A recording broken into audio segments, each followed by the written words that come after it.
the Fortune 1 company who represents almost 3% of the US GDP, is in a town of 70,000, 80,000 people. It's unheard of. We don't really need that 9 to 5 anymore. The Walmart Foundation has slated $10 million a year toward just building out mountain biking trails. Real estate is obviously a part and parcel to all that, both on the commercial and the residential side. And so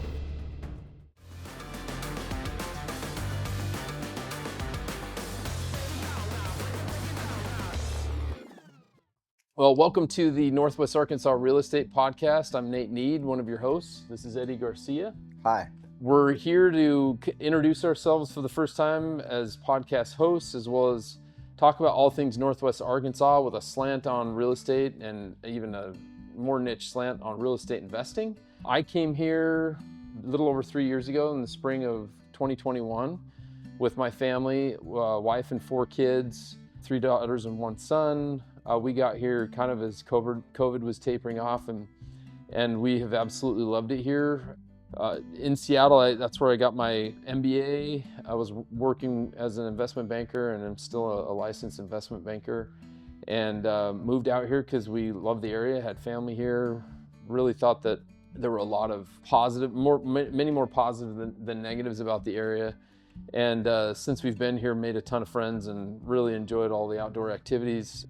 I also own a marketing agency with a team that is all across the country, and as a licensed realtor, that is a new spin for me. I've done a lot of work with mergers and acquisitions of businesses kind of in the sub $50 million valuation range, but real estate is extremely similar, but much less complex and also much less risky in terms of the potential downside risks of buying into real estate. So as such, my view of real estate more is on the investing side, and I've invested in a number of properties starting actually in Tulsa, much longer before we came here. So it's 2 hours to the west.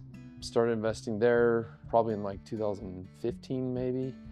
And we've loved it here and continue to extol the virtues of the area.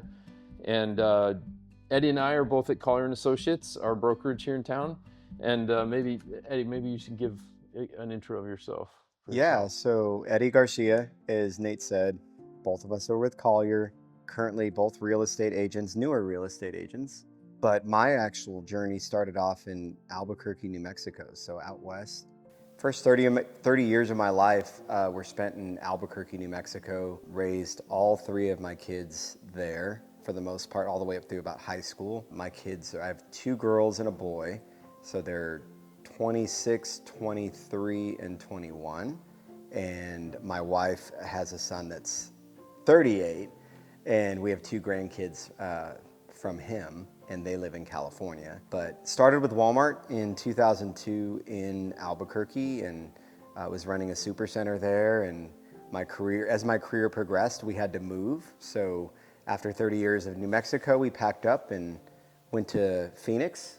We lived in Mesa, which is a suburb of Phoenix. No one really lives in Phoenix. No one does. My sister lives in Peoria. Yeah, you always say Phoenix, but really you don't live in Phoenix. It's like Seattle. Yeah. I lived in Seattle for a little bit. But you didn't live in Seattle. Yeah, we did. Yeah. Well, for a little bit we lived in Seattle. Yeah. But then we would always tell people, yeah, we live in Seattle, but we didn't. Yeah, so we lived in Phoenix for about, I say Phoenix again, in Phoenix or Mesa for about 2 years. I was running supply chain and logistics for Walmart, kind of like a liaison between operations and supply chain.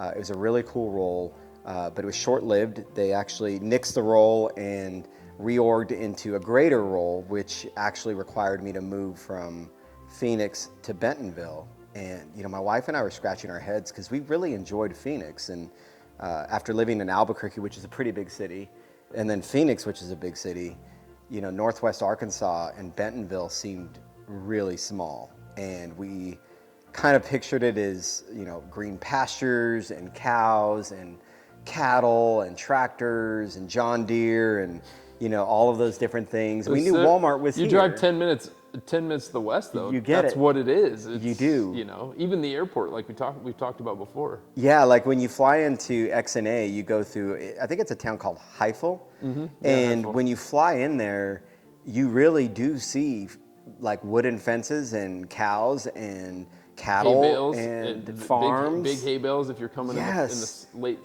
summer. The big rolls. Uh-huh. And, you know, we thought, I was like, That oh, was my wow. first experience, and I fell in love with it just from that. We flew in 2020 when we first visited, and I was Wow. like, dude, this is awesome. Well, You coming know? from Seattle, I could imagine. And for us, Seattle's beautiful, but it's just different. we you didn't know? we didn't know what we would expect, but you drive about 8 minutes from X&A and you're in city center in Bentonville or Rogers Center if you head that direction. Yeah, we're 10 minutes to From the there east now? of the airport. Yeah, 10 so minutes from the airport. right now from where we're at, Yeah. but this is very much urban, and you know there's lots of restaurants, and you know you say it all the time. There's more restaurants here per capita than Than anywhere I've else lived. that Anywhere you've I've lived. lived. Yeah. Lots Many of more options. Yes, lots of different choices. Super active community. I'm an Ironman triathlete, so I just finished, in fact, my 5th Ironman last weekend, and I say that because this is a very cyclist and running friendly just city and environment. You know, cars will yield to cyclists and not treat them like they're taking over the road. There's plenty of greenway for really nice concrete runs, and there's a lot of gravel. If you like to gravel bike or mountain bike, obviously there's all the mountain bike trails, which you do a lot. It's just a really neat, active place to live.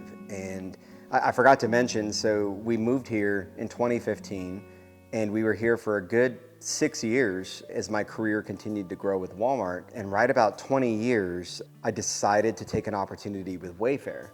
And it was a hard decision, and of course it meant leaving Northwest Arkansas, but we went up to Boston, and we lived in a suburb there too, in Hopkinton, which is the marathon start line for the Boston Marathon. And basically stood up all of Wayfair. So those of you that don't know, Wayfair has physical stores now. So Wayfair has typically been, I guess, Are they based out of Boston? They're based out of Boston, Copley and Back Bay, right there in Boston Center.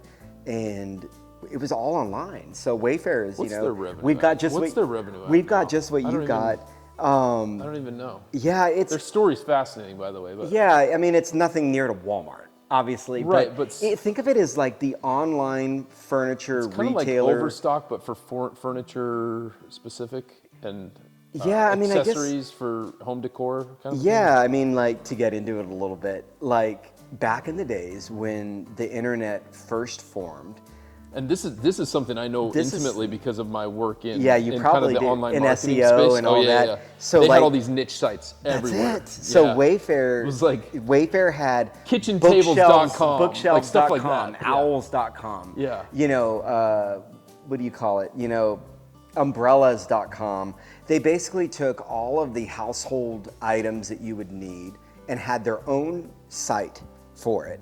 And I'd say around, you know, after 7, 8 years of that, the founders, Neeraj and Shaw and Steve Conine, decided, let's put all of these sites into one umbrella and call They it merged Wayfair. them. Yeah.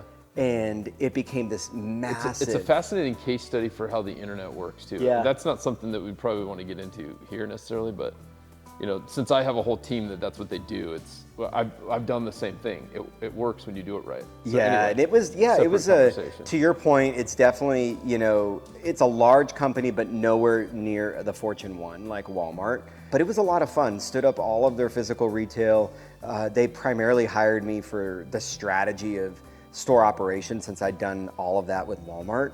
And they had some pretty expansive plans. We were going to build like 100 stores and, you know, the first couple years, and we were going to go international, and it ended up being like 10 stores in the first 2 years and no international. It's such a totally different business model. To be that aggressive would be hard. It was really hard. aggressive when I first came on board, but ultimately once they got the strategy of physical retail built, all of the store operational foundation, their work with me was pretty much done. Because you basically set them up for success. I set them up and for then success. They were like, we don't need you anymore. Yeah, they took the team I hired and let them run business as usual.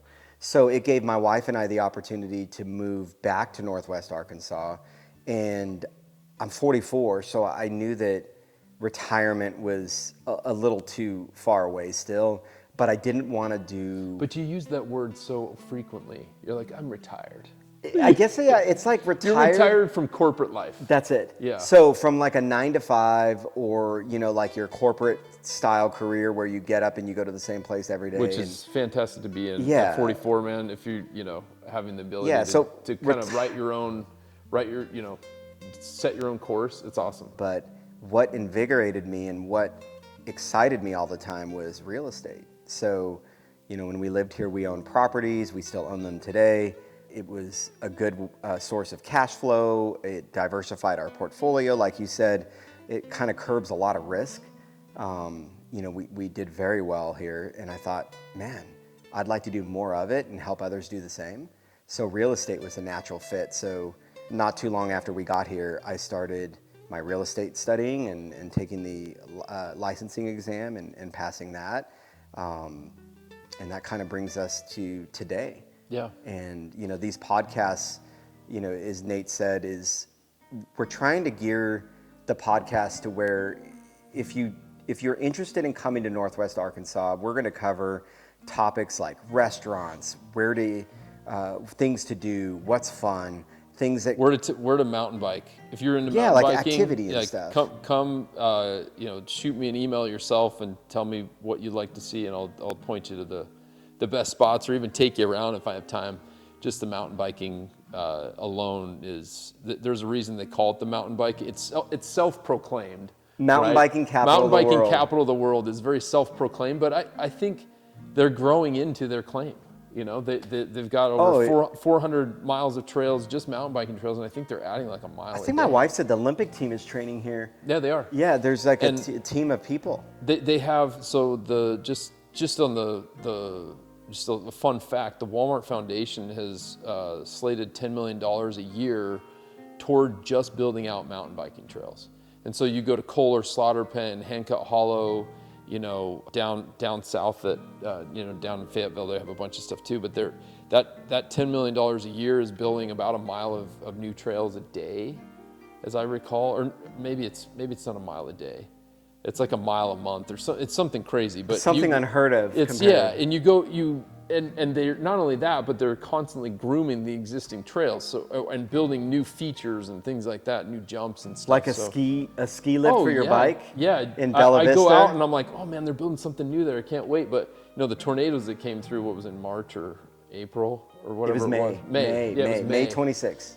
It was like all hands on deck. They stopped building, doing trail work and started doing trail cleanup. So the last 6 months has been trail cleanup, which is still somewhat ongoing. And but that, not to belabor that point, but there are just so many different things to do and places that you could get pointed depending on what your interests are. And like I've talked to you about before, the incredible thing about this area is the uniqueness of the fact that you have the Fortune 1 company who represents almost 3% of the U.S. GDP, is in a town of 70,000, 80,000 people. It's unheard of. And as a result of that, you have all of that diversified wealth that comes from this worldwide company coming to this small town. And they really are giving back and reinvesting in the town in a major way. They're doubling the size of Crystal Bridges, which is this multi-billion-dollar art museum. They're reinvesting in the medical school that they're building right next to Crystal Bridges. Infrastructure, all the roads. Yeah, the roads, make everything. More room. It's crazy, and they're really trying to encourage a lot of entrepreneurship. And so real estate is obviously a part and parcel of all that, both on the commercial and the residential side. And so our background and expertise is very varied. I didn't start in real estate. I started somewhere else. Same with Eddie. Me retail, you investments. Yeah. So, and so our vision is to how we want to not only take the podcast, but how we want to introduce people from outside the area and inside the area to our expertise, and Northwest Arkansas in general we feel like it's somewhat unique. And so yeah, it should be. I think it'll be jam and it'll be exciting for everyone. I mean, obviously, you and I are naturally excited about all the things there are to do here. But real estate, if our goal is, if you live outside of Northwest Arkansas and you're interested in learning more, the podcast will give you a lot of info about Northwest Arkansas, the do's, the don'ts, the nuances, what's good, what to do, what's fun, where to go, schools, all of that cool stuff for someone who wants to learn. And for those that already live here, obviously there's going to be a mixture of real estate topics to talk about. Hey, what areas are growing? What areas would be good investments? Where can you get a good price per square foot? How do you take your tax strategies and make them work for you and help you with your W-2 income and cost segregation and all these different strategies to help your money work more for you is exciting, not only to people that live here, but also people that don't. And then you mentioned guest speakers. We'll probably get bored of each other if it's just you and I talking all the time. But there's definitely you'll definitely get bored of me. Definitely, you get bored, and there's a lot of room for guest speakers like accountants, CPAs, builders, loan officers, builders. We've got I've got a number of different kind of luxury home builders that I know really well that we'll try to get on the podcast as well. And as a dad of 4 kids under the age of 13, the parks, all the stuff that kids like to do, the Amazium, if you've got younger kids, there's all sorts of different activities for children and kids and good outdoor activities. And the city's always putting on stuff too, like First Fridays. And we'll go through a lot of that too on the podcast and talk about kind of recent events and things that are going on. But yeah, and we'll take your feedback if there's things you want to hear more of or less of, or some ideas of some topics that you feel would be interesting or you want to learn more about. There's a lot of articles that are published about the area and real estate that we could usually talk about as well and expand a little bit.